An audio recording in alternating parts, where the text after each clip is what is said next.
Kita maglipayay samtang nagapanaw ngadto sa atong puloy anan.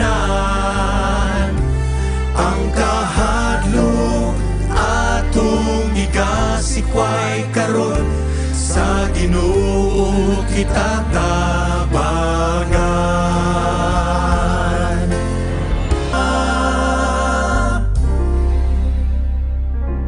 Kita maglipayay samtang nagapanaw ngadto sa atong puloy anan.